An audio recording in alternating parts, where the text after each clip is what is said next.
بسم اللہ الرحمن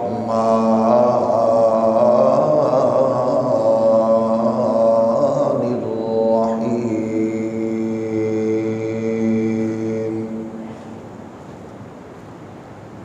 لا تجد قوما يؤمنون بالله واليوم الآخر يوادون من حاد الله ورسوله ولو كانوا آباءهم أو أبناءهم أو إخوانهم أو عشيرتهم أولئك كتب في قلوبهم الإيمان صدق الله مولانا العظيم إن الله وملائكته يصلون على النبي يا أيها الذين آمنوا صلوا عليه وسلموا تسليما الصلاة والسلام عليك يا سيدي یا رسول اللہ وعلى آلك وأصحابك یا نعمت اللہ الصلاة والسلام عليك یا رحمت للعالمین وعلى آلك وأصحابك یا شفیع المذنبین۔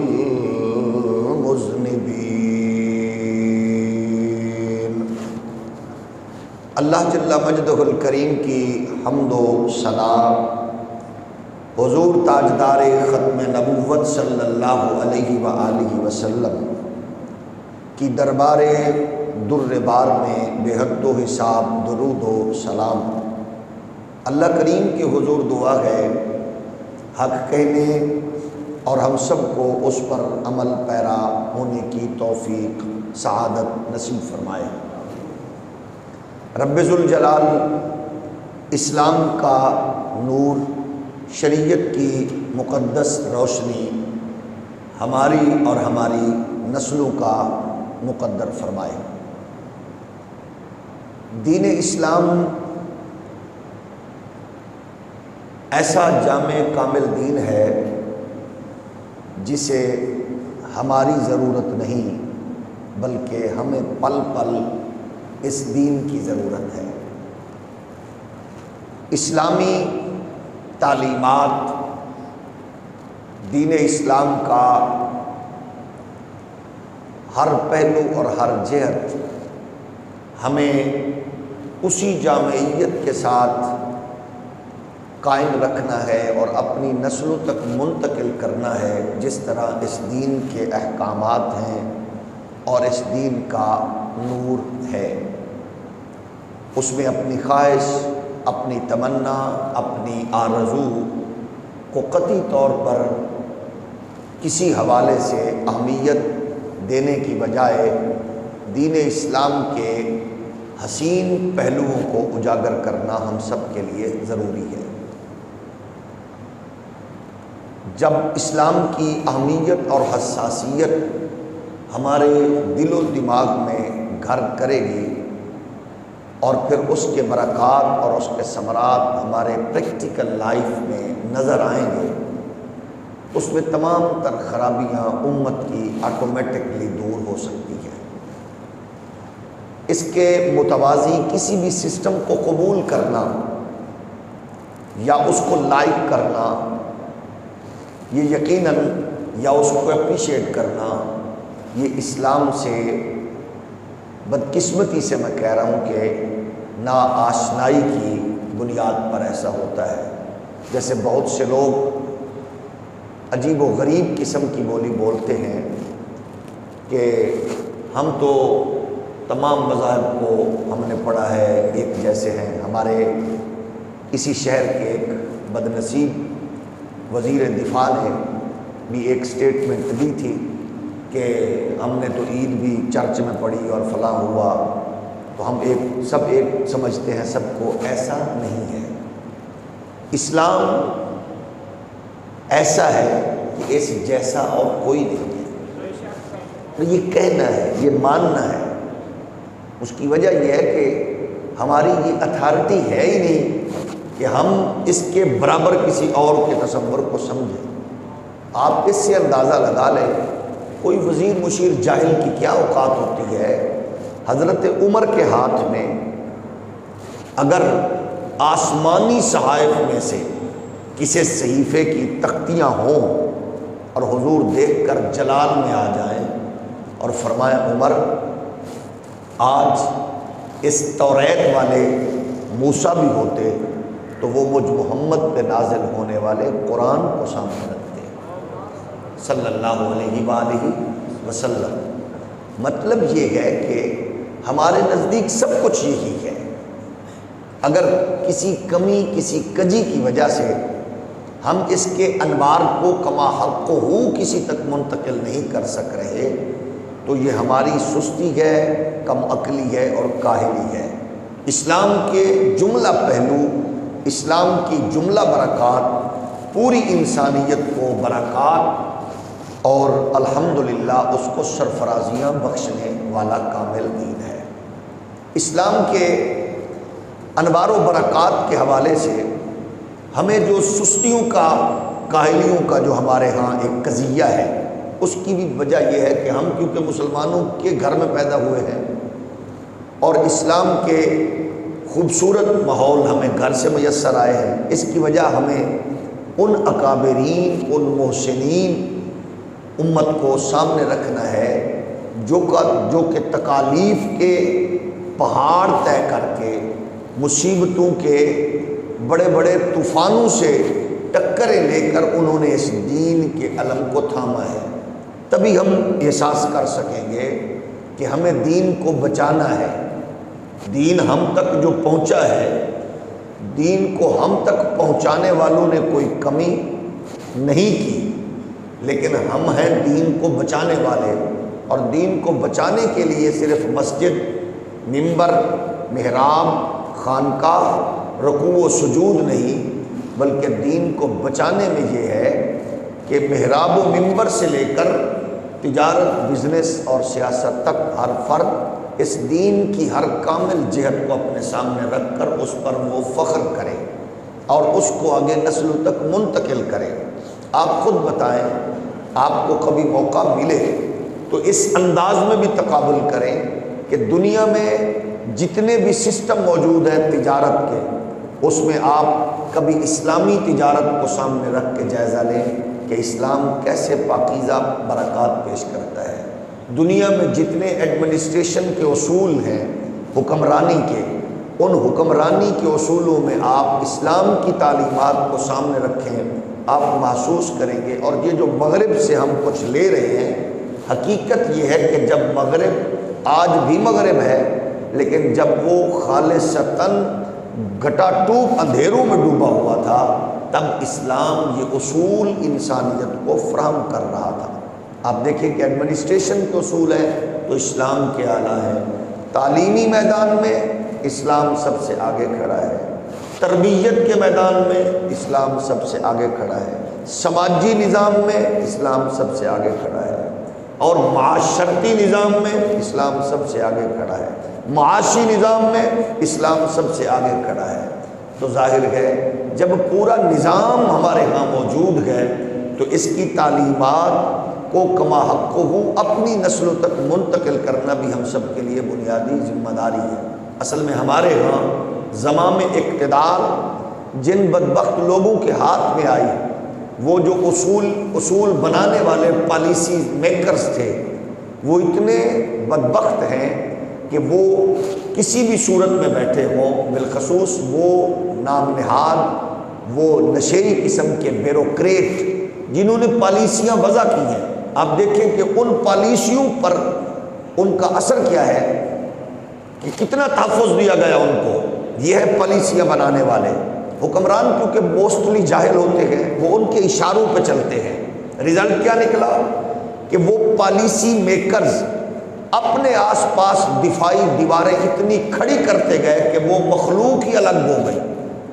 بیوروکریٹس کا بیٹھنا الگ، اٹھنا الگ، نشست و برخاست الگ، ان کے کھانے کا انداز الگ، رہنے سہنے کا انداز الگ.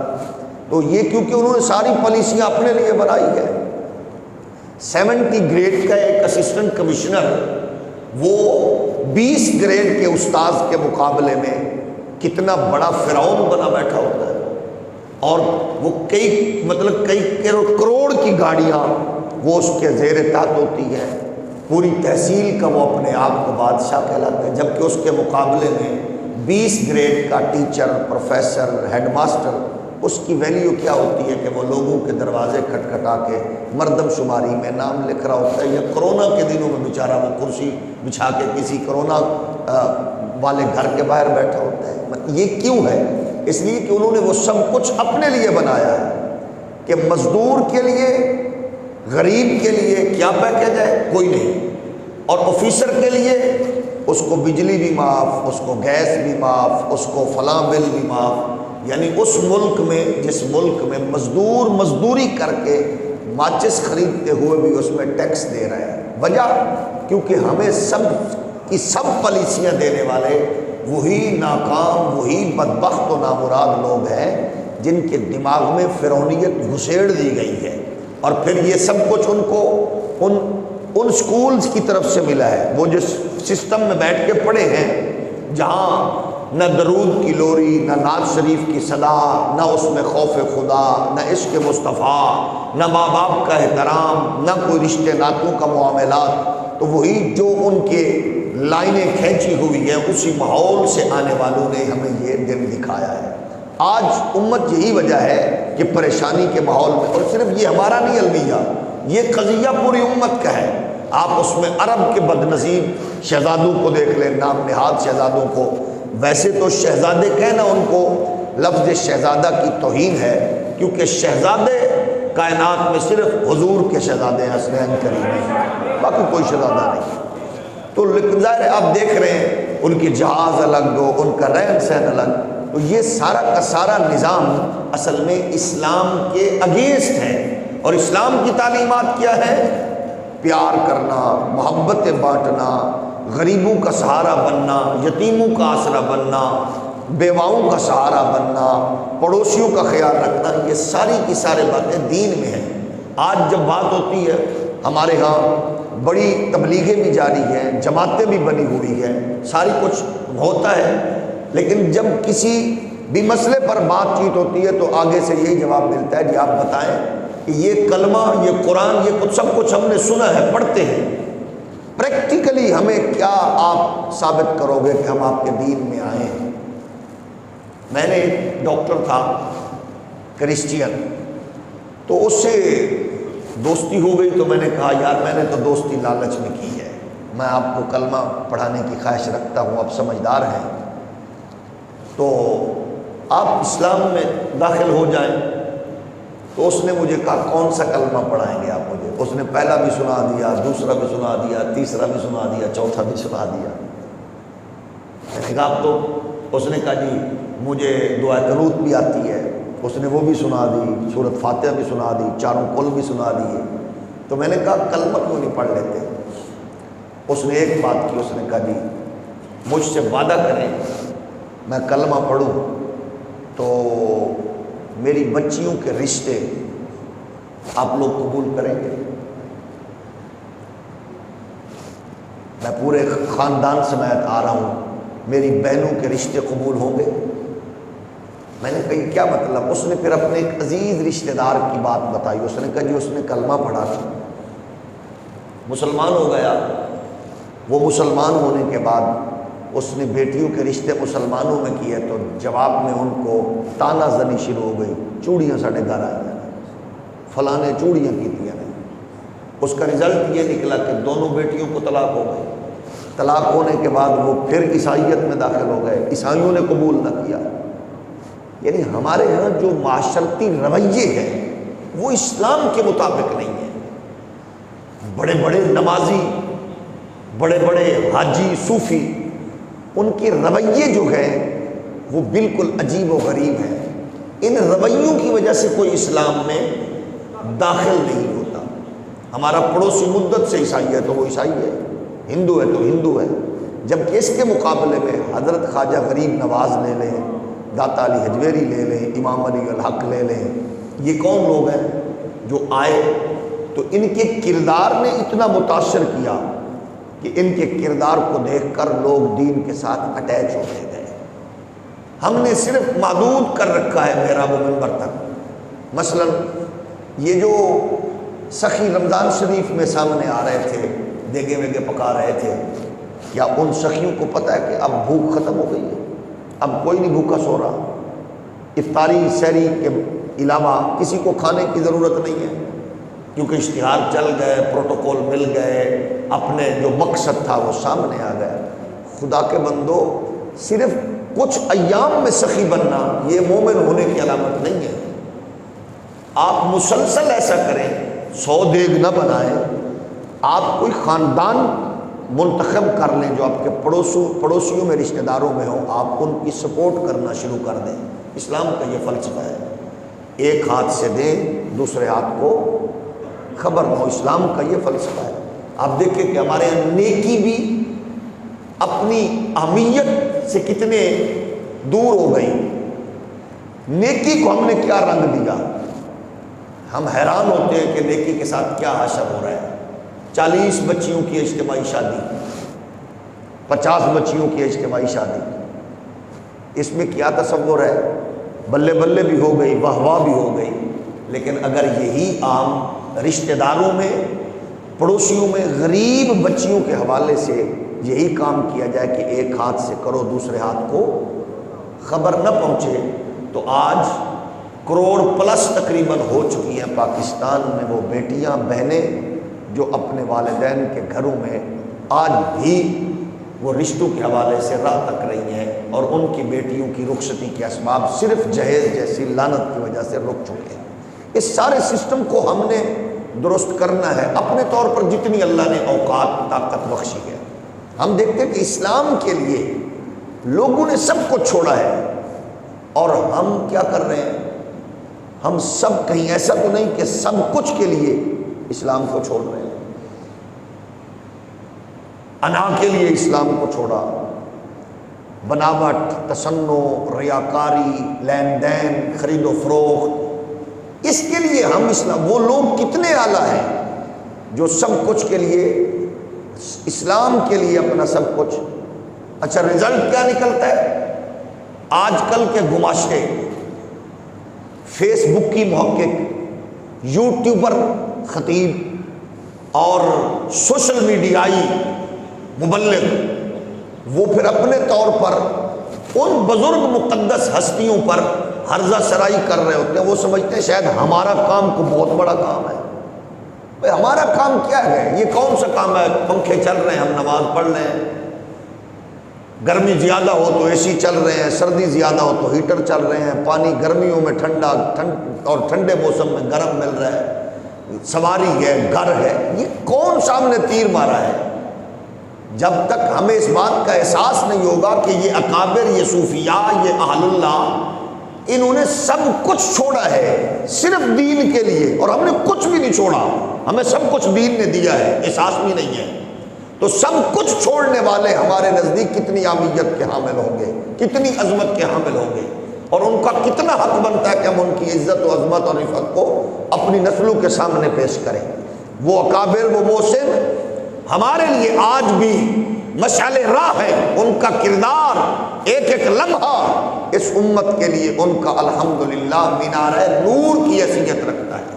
آپ باقیوں کو نہیں، حضور کے جتنے غلام اصحاب ہیں یہ کوئی چھوٹے لوگ ہیں، حضور کے اصحاب یہ کوئی معمولی لوگ ہیں، وہ جن کو میرے رب نے مصطفیٰ کے لیے چنا ہے یہ چھوٹے لوگ ہیں، جن پر مصطفیٰ کے غلامی کی بدولت اللہ نے ان کو اپنی رضا کے تمغے دیے ہیں یہ کوئی چھوٹے لوگ ہیں، جن کے لیے جنت بنی گئے، جن کی جنت مشتاق ہے یہ کوئی چھوٹے لوگ ہیں، جن کی صحبت اور قربت کی وجہ سے اللہ کا محبوب راضی ہے یہ عرفہ والا لوگ ہیں، ان کو قرآن بیان کرتا ہے۔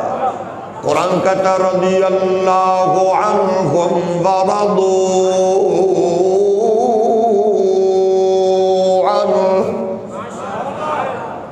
ہمارے ہاں تو کچھ چیز ملے، تھوڑی چیز اگر دوسرے کو زیادہ مل رہی ہے تو ہم پریشان ہوتے ہیں، لیکن یہ وہ لوگ ہیں، اللہ فرماتا ہے یہ رب پر راضی، رب ان پر راضی۔ رب پر راضی رہنا، دھوپ ہے رب پہ راضی، بھوک ہے رب پہ راضی، سفر ہے، منزل ہے، حضر ہے، شہادت ہے، غازی بننا ہے، لڑنے جھگڑنا، اس سب معاملے پہ رب پہ راضی رہنے والوں کے لیے اللہ فرماتا ہے لَقَدْ رَضِيَ اللَّهُ عَنِ الْمُؤْمِنِينَ اِذْ يُبَايِعُونَكَ تَحْتَ الشَّجَرَةِ فَعَلِمَ مَا فِي قُلُوبِهِمْ فَأَنزَلَ السَّكِينَةَ عَلَيْهِمْ وَأَثَابَهُمْ فَتْحًا قَرِيبًا۔ ہمارا لیول نہیں ہے ہم ان کی درجہ بندی کریں، چھوٹا کون ہے بڑا کون ہے، کیونکہ ہم بہت چھوٹے کم تر گئے، یہ ہم سے کروڑ درجے برتر گئے۔ پیمانہ اٹھانا ہمارا کام نہیں ہے، ہر ایک کی عظمت کا اعتراف کرنا ہمارا کام ہے، ان کے مشاجرات میں پڑھنا تحقیق نہیں ہے، کمینہ پن ہے۔ ان کے آپس کے معاملات کو ڈسکس کرنا یہ نفرت پھیلانے کی مذموم سازش ہے۔ کون کس سے لڑا، کس کی کس سے ہوئی، کس نے کیا کیا، یہ نفرت پھیلانے کے مترادف ہے۔ تو ایسے خطیبوں پہ، ایسے محققوں پہ جو آج 14 صدیاں بعد ان کے مشاجرات کو ڈسکس کر کے نئی نسل کو یوٹیوبر محققین کے سپرد کر کے وہ سمجھتے ہم نے بڑا کام کیا۔ ہمارے نزدیک بس یہ اصول اعلیٰ ہے کہ جس کو مصطفیٰ کے دربار کی قربت میسر آ گئی وہ ہماری آنکھوں کا تارا ہو گیا، وہ امت کا محسن ہے، جس نے جتنا بھی کردار ادا کیا اللہ کے محبوب کی یہ اپنی مرضی ہے، کس سے کتنا کام لے، کس نے کتنا کام کیا یہ محبوب جانے، مصطفیٰ جانے، یا وہ خوش نصیب صحابی جانے جس کو رسول نے منتخب کیا۔ یہ تو ڈیوٹی میرے مالکوں نے اس سے لی ہے۔ اس سارے حسین گلستان میں ہر کلی آلہ، ہر پھول آلہ، ہر ستارہ آلہ، ہر چمکنے والا موتی آلہ۔ آپ دیکھیں کہ جد و جہد کیسی ہے، محنت کیسی ہے، لگن کیسی ہے، تڑپ کیسی ہے۔ ہمارے ہاں مد نظر شہرت ہے، طاقت ہے، مال ہے، لیکن وہ کتنے اعلیٰ لوگ ہیں جن کے مد نظر نہ دولت ہے، نہ سرداری ہے، نہ مال ہے، مد نظر صرف اور صرف آمنہ کا لال ہے۔ بھئی ہم کہاں تک پہنچ سکیں گے انہی اعلیٰ لوگوں میں؟ آپ ملاحظہ فرمائیے اور سماعت فرمائیے، ایک ایسا نوجوان جس کو اللہ نے بچپن میں ایسی عظمت عطا فرمائی کہ دماغ سچائی سے بھرا ہوا، نگاہ بغیرتی سے دور، ان کے دل خوف اور شرافت میں جڑی ہوئی شخصیت۔ لیکن اللہ کا نظام ہے، جس گھر میں، جس ماحول میں، جس تربیت میں وہ پل رکھا گئے، ان کا مذہب دین عجیب ہے۔ وہ زرتشت لوگ،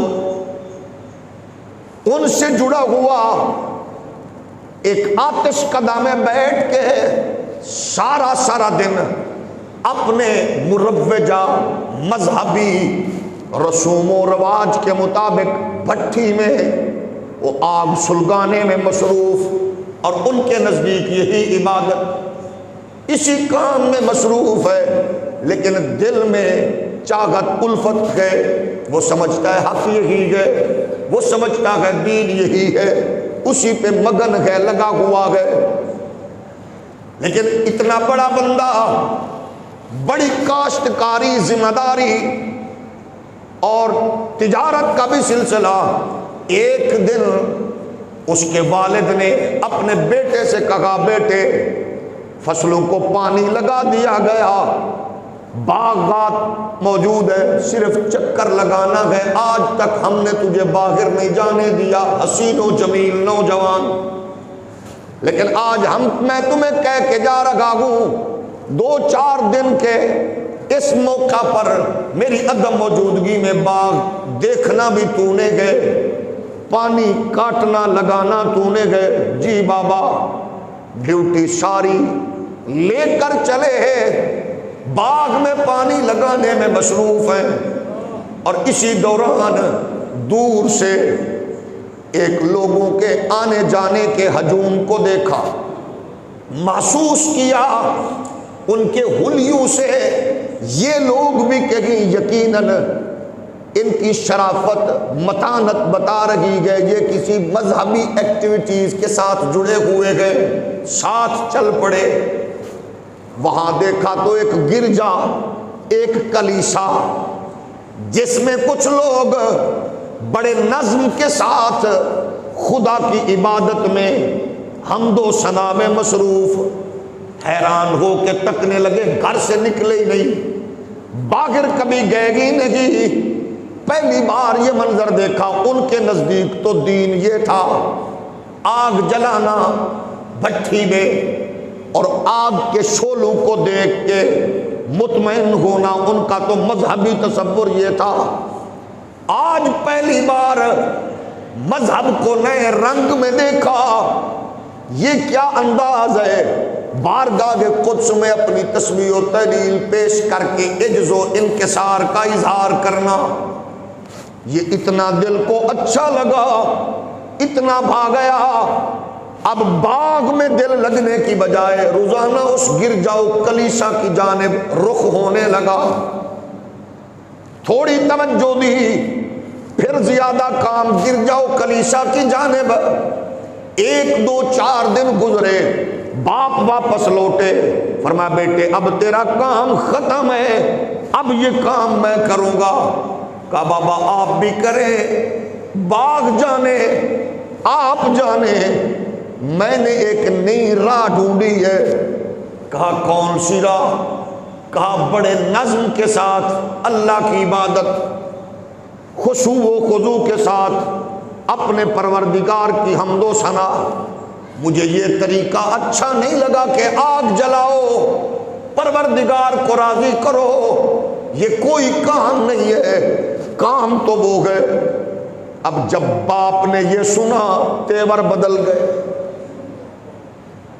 ظاہر گئے شدت پسند مذہبی اور مذہبی اپنے دینی تصور کا علاقے کا رہنما، اس کے گھر میں یہ عجیب سلسلہ شروع ہو جائے، پابندی عائد کر دی گئی۔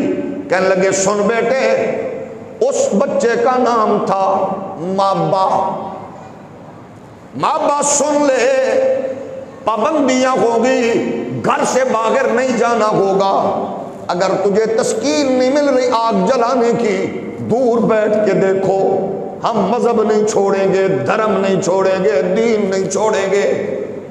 لیکن ظاہر گئے، پہلے روکا، رکنے سے نہ رکے، پھر جکڑ دیے گئے، جکڑنے کی وجہ سے بھی نہ رکے۔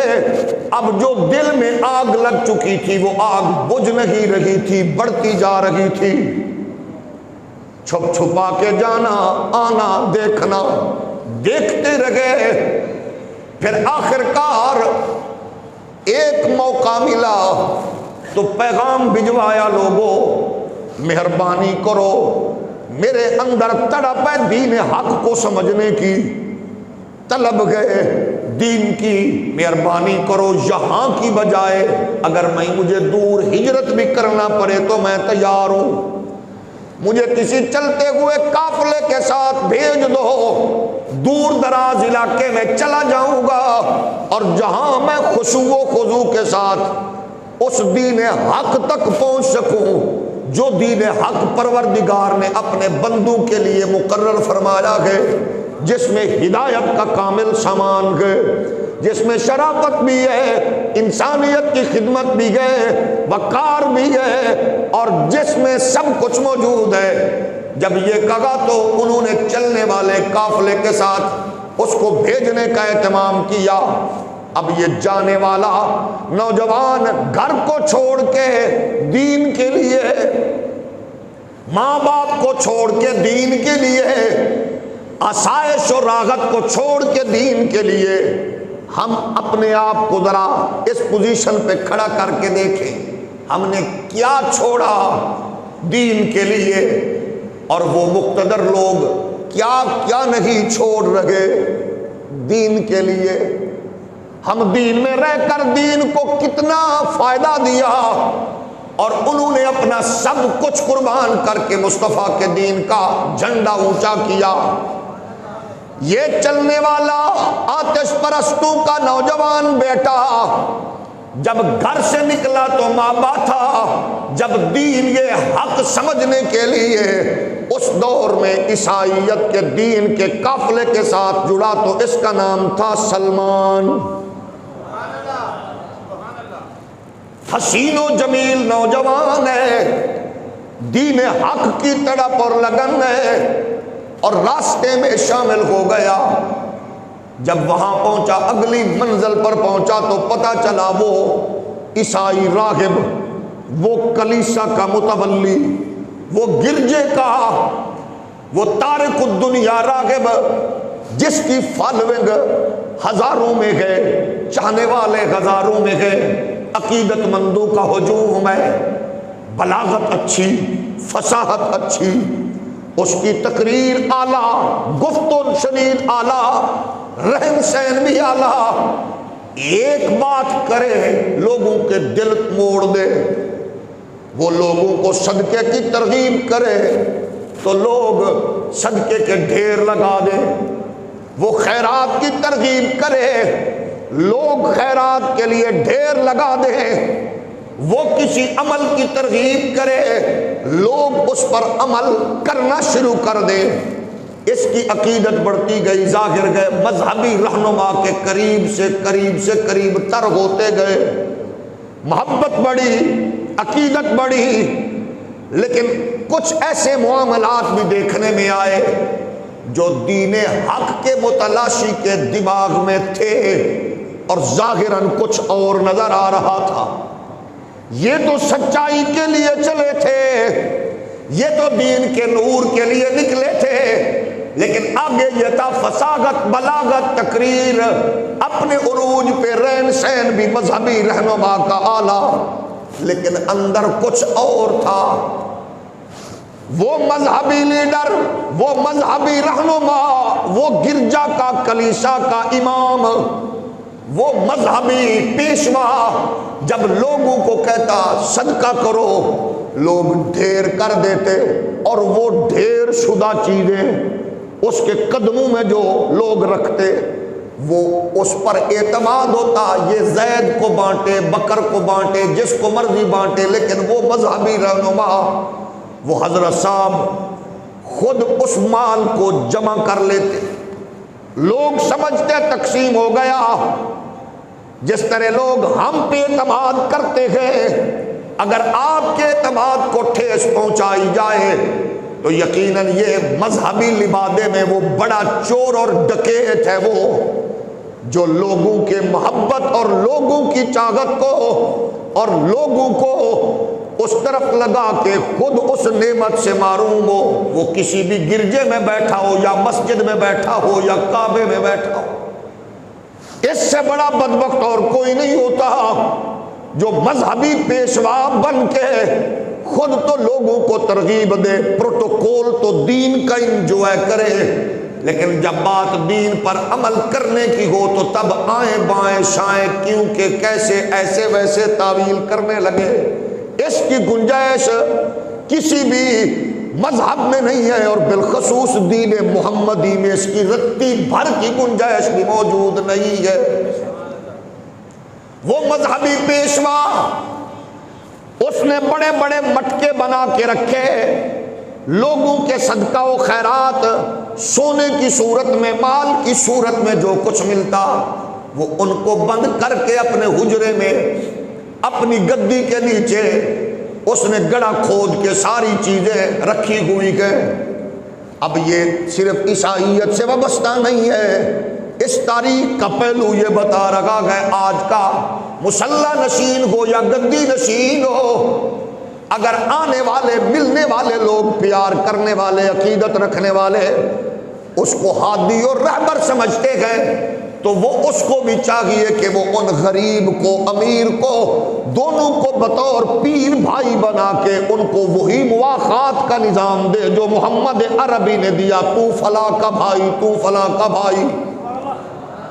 آج بھی گھروں میں بیٹھی ہوئی بیٹیوں بہنوں کا معاملہ اسلامی تعلیمات کی روشنی میں ایک ہفتے میں ختم ہو سکتا ہے اگر مذہبی پیشوا اپنے عقیدت مندوں کو لوٹنے کی بجائے اور تجوریاں بھرنے کی بجائے اگر اپنے آستانے پہ بیٹھے ہوئے دونوں مریدوں کو بٹھا کے کہے بیٹا تو فیکٹری کا مالک ہے یہ غریب ہے، بیٹا تو بزنس مین ہے یہ غریب ہے، تو اللہ کے دیے ہوئے مالک ہے چیزوں کی ملکیت رکھتا ہے یہ غریب ہے، لہذا ایک دوسرے سے باہمی رشتہ ناتا کر لو، تیری گارنٹی بھی شرافت کی میں دیتا ہوں، اس کی بھی میں دیتا ہوں۔ جب غریب امیر کا نظام ایسے جڑے گا اللہ کی قسم میں پھر تبلیغ کرنے کی ضرورت نہیں پڑے گی، محمد عربی کا دین تیزی سے کائنات میں اپنے جھنڈے کو بلند کرتا جائے گا۔ لیکن ظاہر ہے جب مذہبی پیشوا دین کی آڑ میں، عقیدت کی آڑ میں اپنی گاڑیوں کے تو ماڈل بدلیں، غریب کی حالت نہ بدلیں، اپنا گھر کوٹھی بنگلہ تو بدلیں، غریب کی حالت نہ بدلیں، 100 بندے کا قافلہ مدینے لے جانے کی بجائے اگر پیر صاحب وہ قافلہ 100 کی بجائے 10 کر دیں اور باقی 90 لوگوں کے رشتے ناتے کروا کے دربار پہ ان کو ایک دوسرے سے رشتوں میں جوڑ دیں، اللہ کی قسم میں حسنین کا نانا بھی راضی ہوگا، پروردگار بھی راضی ہوگا۔ اب وہ مذہبی پیشوا، کلیسا گرجا کا مالک، متولی، جو کچھ لوگ صدقہ خیرات دیتے جمع، عقیدت مندی عروج پہ تھی۔ یہ بھی یاد رکھنا کائنات میں جس پیر مولوی کی مذہبی رہنما کی عقیدت جتنی کرو گے اس کے جتنا قریب ہوتے جاؤ گے اتنی آپ کی محبت میں کمی آئے گی۔ اللہ کی زمین پر صرف ایک ذات ہے کہ جس کے جتنا قریب کوئی ہوا اتنی محبت بڑی ہے، وہ کوئی اور نہیں ہے، وہ تیرا نبی ہے، میرا نبی ہے صلی اللہ علیہ وآلہ وسلم۔ اگر حضور کے فرامین اور سنتوں پر عمل کرتے ہوئے احیاء سنت کا کوئی بزرگ جھنڈا اٹھا کے میدان میں چلتے ہوئے اپنے عقیدت مندوں میں مزید محبتیں بانٹتا رہا ہے تو اللہ اس کو مزید برکات سے سرفراز فرمائے۔ لیکن کیونکہ بہرحال بڑا محدود سلسلہ ہے، اب جب وہ گرجے کا متولی مرا، اچانک فوت ہوا، دنیا ٹوٹ پڑی جنازے میں، میت کو اٹھانے کے لیے پیار کرنے والے، لیکن اب رزلٹ کیا نکلا؟ اس کے اندر ایک کسک تھی، تڑپ تھی کہ میں حق لوگوں کو بتاؤں کیونکہ میں حق کے لیے گھر سے نکلا ہوں۔ ہجوم موجود ہے، ہجوم میں سلمان فارسی اعلان کرنے لگے، حضرات سنو، یہ جو پادری صاحب فوت ہوئے گئے، یہ جو گرجا کلیسا کا متولی صاحب مرے گئے، ان کے عقیدت مندوں سن لو، یہ ویسے نہیں تھے جیسے تم سمجھتے ہو، یہ ایماندار کم تھا، دنیا دار زیادہ تھا۔ اب ظاہر ہے کسی عقیدت مند کے سامنے اس کے قائد کا، مولوی کا، پیر کا آپ یہ بات کر کے دیکھے صحیح، پھر آپ کا حشر نشر کیا ہوتا ہے؟ سارے کھڑے ہو گئے، خبردار، اس نے کہا لڑنا نہیں ہے، بس بات سن لو، اب دیکھیں کیونکہ ہوتا یہ کہ پیر کا مرید ہو، استاذ کا شاگرد ہو، اس کی طبیعت مزاج میں استاذ کی تربیت کا عکس جھلکتے ہوئے نظر آنا چاہیے۔ یہ کوئی کمال نہیں ہے کہ میرا پیر مرید جرنل ہے، میرا شاگرد فلاں اسٹیبلشمنٹ میں ہے، فلاں بیوروکریسی میں گئے۔ پیر کا یہ کہنا یہ چمل پن ہے۔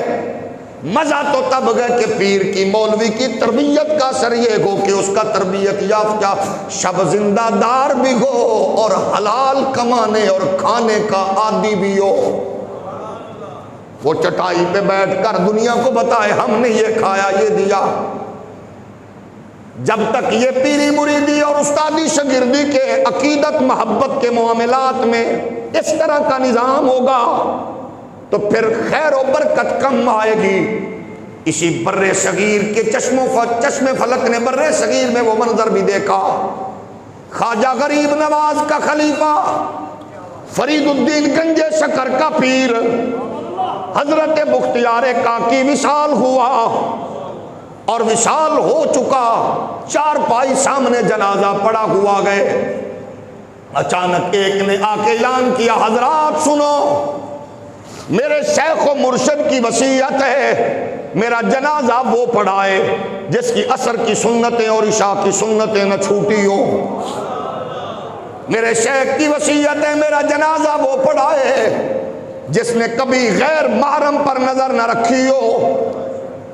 میرے پیر کا حکم ہے، میرا جنازہ وہ پڑھائے جس کی جماعت کی صورت میں تکبیر اولا نہ چھوٹی ہو۔ اب کیسا اعلان ہے، جس نے کسی کا حق نہ مارا ہو، تکبیر اولا نہ چھوٹی ہو۔ اور میرے پیر صاحب نے فرمایا میرا جنازہ پڑھانے کے لیے وہ آئے جس نے کبھی تہجد ترک نہ کی ہو۔ ظاہر کے جنازے میں صوفی، مولوی، پیر، عارف، کامل سارے۔ اب کون جنازہ پڑھائے؟ اب پیر کی تربیت و صحبت کا اثر سامنے کیا ہوا؟ ایک بندہ کپڑا منہ پہ ڈالے ہوئے اسی ہجوم میں کھڑا گئے، آگے نکلا، پیر کے چار پائی کے قریب آ کے کہنے لگا آپ تے ٹر گئے ہو، ساڑھے راز کیوں لوگوں نو دس گئے ہو؟ لوگوں نے دیکھا وہ جنازہ پڑھانے والا کوئی محدث نہیں تھا، کوئی مبلغ نہیں تھا، پیر طریقت نہیں تھا، رہبر شریعت نہیں تھا، کوئی قبلہ کعبہ عالمی مبلغ فلانا ڈھیگڑا نہیں تھا، وہ اپنے دور کا حکمران شمس الدین التمش تھا، جس نے کہا لوگوں اللہ کی عزت کی قسم ہے جب میں شیخ کامل کی صحبت میں آیا تو اس نے میری دنیا کو بدل کے رکھ دیا ہے۔ یہ ہوتی ہے شیخ کی استاذ کی تربیت۔ ہمارے ہاں مزاج یہ، ہم کہتے ہیں دنیا مل گئی، فلانے دا مرید بنیا، پترا دیا نوکریاں لگ گئیاں، ایک کمال نہیں ہے۔ فلاں کا مرید بنا، امریکہ کا ویزا ٹھک لگا، فلاں کا بنا تو ماشاءاللہ نوکری لگی، بزنس بڑا۔ ایک پیری مریدی میں یہ ڈھونگ رچانے کی بجائے میری تو کان ترس گئے کہ میں سنوں کہ مجھے یہ کہا جائے میں فلاں کا مرید بنا، الحمدللہ تہجد کی ادائیگی بھی شروع ہو گئی ہے اور بچوں میں نماز کی الحمدللہ تڑپ اور لگن بھی پیدا ہو گئی ہے۔ لیکن کیونکہ وجہ یہ ہم نے جو کچھ مانگا وہی ملتا ہے۔ پیر جی تویز دے دو، پتر آنکھیں نہیں لگتا، دھی آنکھیں نہیں لگتی، نو آنکھیں نہیں لگتی، پیر جی تویز دو فلاں۔ کبھی یہ بھی کہہ دیا کرے پیر جی کوئی ایسا تویز دو تہجد کے وقت آنکھ کھل جائے، ہولی ہولی بولو، ایسا تویز دو پیر جی کہ اماں کے اٹھنے سے پہلے ماں کے جوتے سیدھے کرنے کی عادت پڑ جائے۔ پیر جی تویز دو گھروں نکلن تو پہلے اپنے ابے دے ہاتھ تے ماں دے پیر چومن دی عادت بن جائے۔ پیر جی کوئی انجدہ تویز دو پڑوسی دی بہن بیٹی نو ویکھ کے اپنی بہن بیٹی والا تصور حیا پیدا ہو جائے تے نظراں چکا لئیے تاکہ پتہ لگے ایک کسے بغیرت دی صحبت وچ نہیں بیٹھدا ہے، کسے اللہ والے عارف کامل دی صحبت وچ بیٹھدا ہے۔ تھوڑا جے ہور ہولی بولو تاکہ آواز باہر نہ چلی۔ اب ظاہر ہے اس نے اعلان کیا، اعلان سن کے لوگوں مچل گئے، انہوں نے کہا کون ہے یہ؟ انہوں نے کہا یہ اس کا خاص خادم ہے، یہ اس کا خاص منشی ہے، یہ اس کا خاص نوکر ہے، غلام ہے۔ انہوں نے کہا بتا تیرے پاس ثبوت کیا؟ کہا پیر دی گدی چکو، اپنے بزرگ دی گدی چکو۔ بات گرجا کلیسا کی ہے، لیکن اگر اس بات میں بھی وچ آ جاواں تے محسوس نہ فرمانا۔ توجہ ہے کہ نہیں؟ لوگاں دی عقیدت اگر میری گدی تھلے نظر آوے تے لوگاں دے دل وچ نظر نہ آوے تے پھر پیر ہوے یا مولوی ہوے ہے وہ پھر جہنم دا ایندھن۔ توجہ ہے کہ نہیں؟ وہ کہا انہوں نے کہا جو تم نے صدقے دیے، خیرات دی، جو تم نے پیر صاحب کو، مولوی صاحب کو، پادری صاحب کو جو کچھ دیا ہے اس نے بانٹا نہیں ہے۔ کہا کدھر ہے؟ کہا گدی کے نیچے بڑے بڑے مٹکے بھرے ہوئے، گدیوں کے نیچے مٹکے موجود ہیں۔ جب تک گدیوں سے نیچے اچھوں کو سلام ہے، لیکن کاروباریوں کی گدیوں کے نیچے سے مٹکے نہیں نکلیں گے۔ غریب کی غربت دور، ہولی بولو، یہ ضروری ہے دین کا یہ پہلو۔ دیکھا تو مٹکے بڑے ہوئے، انہوں نے کہا اب اس کو دفن نہیں کرنا، جلانا گئے، فلاں کرنا گئے۔ یہ تڑپ لے کے، تمنا لے کے حضرت سلمان، ابھی حضرت سلمان نہیں بنے، آگے چل پڑے۔ کون ہے کوئی جو مجھے حق کی راہ بتائے؟ کہنے والوں نے کہا موصل چلے جاؤ، وہاں کوئی نیک ایسا گئے، مسیحی بزرگ ہے جو اس وقت تارک الدنیا گئے، سب کو چھوڑ چھڑا کے وہ اللہ کے دین کی معرفت لوگوں کو بیان کرتا گئے۔ آپ فرماتے گئے جوانی بھی ہے، تڑپ بھی ہے، لگن بھی ہے، اس لیے میرے نبی کے پیارے غلاموں، بزرگی کی زندگی میں بوڑھے ہو کر رب کے حضور سربہ سجود ہونے میں بھی یقیناً اللہ کی نعمت ہے، لیکن جس کو جوانی میں یہ چس میسر آ جائے کہ جوانی بھی ہو اور جوبن بھی ہو اور ناز و نخرہ بھی ہو، اور پھر جب لوگ اس کے حسن و جمال کا تذکرہ کریں اور وہ پیشانی رب کے حضور جھکا کے کہہ رہا ہو سبحان ربی الاعلی، اس کی لذت یہ جب ہے اب جوانی جوبن ہے۔ جناب سلمان فرماتے گئے میں موصل پہنچا، مجھے ایک عیسائی راغب میسر آیا، اس کی نشست و برخاست بھی اعلیٰ، اس کا رہن سہن بھی اعلیٰ۔ میں خدمت کرتا رہا، اس کے قریب ہوا، اس کے شب و روز دیکھے، میری محبت بڑھتی گئی، عبادت میں لذت بڑھتی گئی۔ اللہ کی کرنی یہ ہوئی کہ اچانک ان کو بھی بارگاہ قدس سے پیغام وصال آیا، جاں بحق ہو گئے۔ میں نے ان سے پوچھا، میں نے کہا آپ کی طبیعت ناساز ہے اور میں دین حق کی طلب اور طلب رکھتا ہوں، میرے لیے کیا رہنمائی فرمائیں گے؟ انہوں نے کہا میرے نزدیک رہنمائی یہ ہے کہ تم چلے جاؤ فلاں جگہ گئے، ایسی جگہ پہ میں اس کا نام بتا دیتا ہوں، تم وہاں جا کر محبزون نامی علاقہ، وہاں ایک عارف و کامل ہے جو آسمانی کتابوں کا عالم اور عامل بھی ہے اور سب زندہ دار بھی ہے۔ کہتا میں اس کے پاس پہنچا، خدمت کرتا رہا، محبت جاری رہی، عقیدت جاری رہی۔ خدا کی کرنی یہ ہوئی کہ ان کا بھی آخری وقت قریب آ گیا۔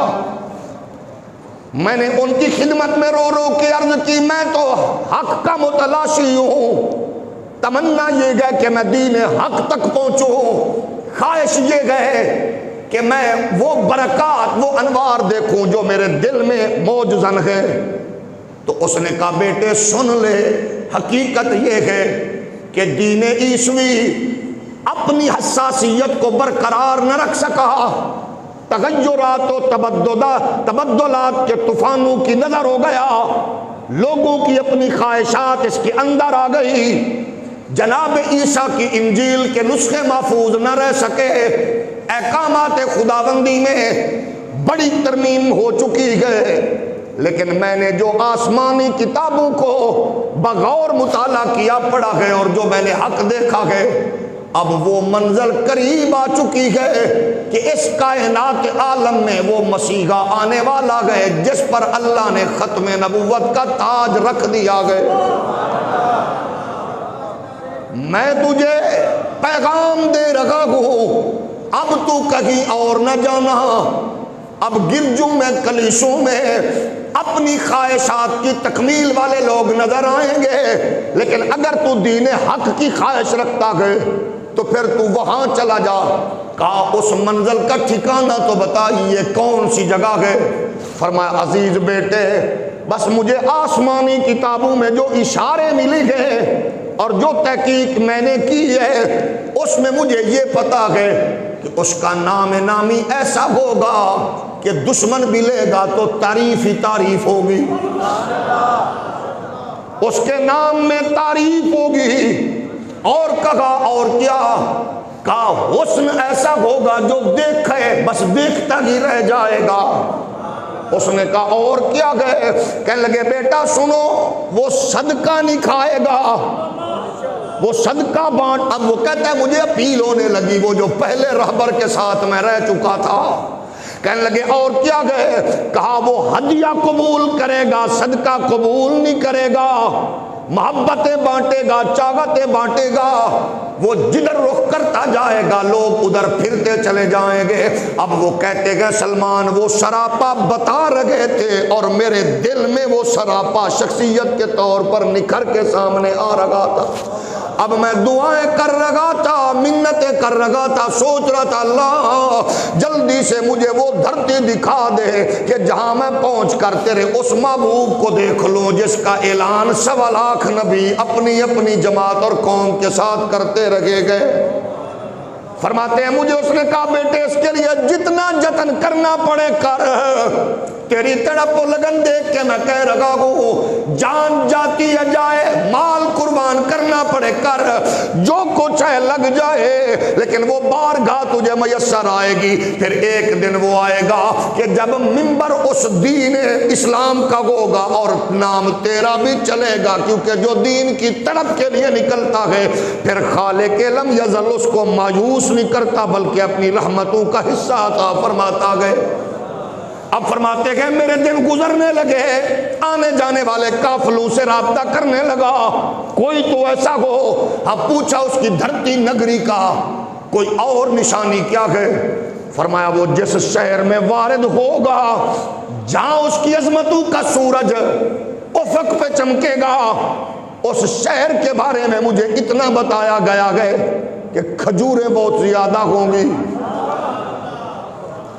اب کہتے ہیں میں قافلوں سے رابطہ کرنے لگا، کوئی کھجوروں کے اس شہر کی طرف جانے والا ہو مجھے ساتھ لے جائے، میں اس کو سب کچھ دیتا ہوں۔ بکریاں تھی میں نے بیچی، مال تھی میں نے بیچا، میں نے کہا قافلے والوں سب کچھ لے لو، مجھے اس جانب پہنچا دو جہاں سنا گیا کہ وہ مسیحا دین حق کا پیغام لے کر آنے والا ہے۔ اسی دھرتی کے لیے اعظم چشتی فرماتے گئے اس دھرتی نو کو تو رکھا، اس دھرتی نو کو تو رکھا، جد وچ سجنا دا ڈیرا اس دھرتی نو کو تو رکھا، جد وچ سجنا دا ڈیرا او دل وی عرش مولا جدے وچ یار دا پھیرا اس دھرتی نو کو تو رکھا، جد وچ سجنا دا ڈیرا۔ فرماتے گئے قافلے والوں کے ساتھ میں نے یہ شرط بھی ان کی مان لی، میری گائے بھی لے لو، بکریاں بھی لے لو، بچڑے بھی لے لو، لیکن مجھے اس منزل تک پہنچا دو جو میری خواہش ہے۔ کہتے ہیں مجھے ساتھ ملا لیا، راستے میں کوئی ایسا مقام آیا جہاں انہوں نے سب کو چھین کے مجھے غلام بنا کے بیچ دیا، لیکن مجھے پتہ نہیں تھا یہ دھرتی علاقہ کون سا گئے، کہاں بک گیا، لیکن پھر کوئی اور آیا منڈی سے خرید کے لے گیا۔ کہتے ہیں چلتے چلتے میں کھجوروں کے شہر میں بکتے بکاتے پہنچ گیا۔ آج دین اسلام کی بات آئے تو چودھری کہتا ہے جناب یہاں دین کی بات کیوں ہو رہی ہے؟ ملک کہتا ہے کہ خوشی غمی کے موقع پہ مولویوں دین کو لے کے کیوں بیٹھ گئے ہو؟ ہم نے دین کے لیے سب کچھ نہیں چھوڑا، بلکہ اس سب کچھ کے لیے دین سے کنارہ کرتے جا رکھے گئے۔ شادیوں کے رسوم و رواج دین کے خلاف ہیں، رہنے سہنے کے معاملات دین کے خلاف ہیں، ہماری تجارت سیاست بزنس معاملات دین کے خلاف ہیں، لیکن اس سے پوچھو جو کئی سو سال تک زندگی گزارنے والا وہ بزرگ حضرت سلمان فارسی گئے جس نے بچے چھوڑے تو دین کے لیے، گھر چھوڑا تو دین کے لیے، مال و دولت چھوڑا تو دین کے لیے، بکتے رہے تو دین کے لیے، سب کچھ قربان کیا دین اسلام کے لیے۔ آج میرا تعارف یہ ہے کہ میں فلاں مسلک کا ہوں، میرا تعارف یہ ہے میں فلاں پارٹی کا ہوں، میرا تعارف یہ ہے میرا قبیلہ فلاں پارٹی فلاں شہر فلاں ہے۔ یہ سلمان جو بکتے بکاتے بارگاہ محمدی میں پہنچے گئے، ان سے لوگوں نے پوچھا تیرا نام کیا ہے؟ کہنے لگے میرا نام اسلام ہے، ابے کا نام اسلام ہے، میرا تعارف اسلام ہے، میری شہرت اسلام ہے، میرا خاندان اسلام ہے۔ جب آپ اور میں مسلکوں سے آگے، پارٹیوں سے آگے، قبیلوں سے آگے، رشتے ناتوں سے آگے بڑھ کر اپنا تعارف اسلام بنا لیں گے، پھر کوئی یوٹیوبر محقق ابھر کر قوم کو گمراہ نہیں کرے گا، پھر کوئی سوشل میڈیا کا محقق نیا طوفان بدتمیزی قائم نہیں کرے گا، پھر لوگوں کو پتہ ہوگا ہماری اولین ترجیح محمد عربی کا دین ہے، اور ہمارے لیے نور سب سے زیادہ قرآن ہے اور محمد عربی کا کامل فرمان ہے۔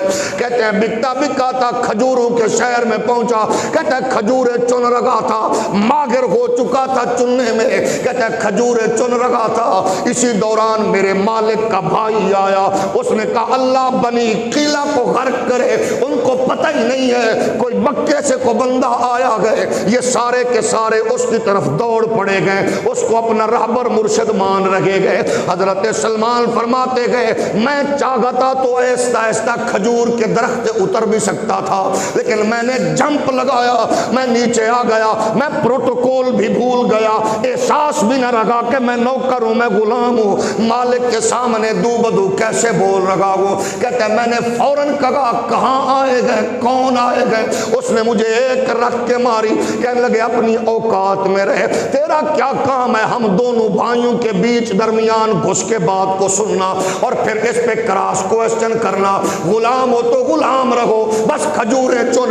کہتے ہیں میں پھر چڑھ گیا، میں کھجوریں چنتا رہا اور کان میرے ادھر لگے رہے، وہ نیچے بیٹھے ہوئے کہہ رہا تھا اچھا وہ کون آیا گئے؟ کہتے ہیں کیا بتاؤں، جس راستے سے گزرتا ہے رونقیں ہی رونقیں ہوتی ہیں، وہ رک جائے تو جلسہ گئے، وہ چل پڑے تو جلوس ہے، حسین و جمیل اتنا گئے، لوگ اس کے گرویدہ گئے، اس کی باتیں سنتے گئے، وہ گفتگو شروع کرے تو آلہ گئے۔ کہتے ہیں میں دعا مانگتا رہا اللہ یہ دن کسی طرح ختم ہو، رات کا اندھیرا شروع ہو اور میں اپنے مالک سے چھپ چھپا کے اس پیکر کی زیارت کے لیے جاؤں جس کے لیے میں نے ہزاروں میل سفر طے کیے گئے، کئی سو سال کی عمر بھی گئے، علماء نے 200-250 سال کے برابر 350 سال بھی عمر بیان کی گئے۔ کہتے ہیں میں تو بکتا بکاتا آیا، کہتے ہیں پھر یہ ہوا، اگلا دن ہوا تو میں چل پڑا، میں نے صدقہ کا مال لیا، میں گیا تو سامنے رسول کائنات کھڑے تھے، جب میں نے شکل دیکھی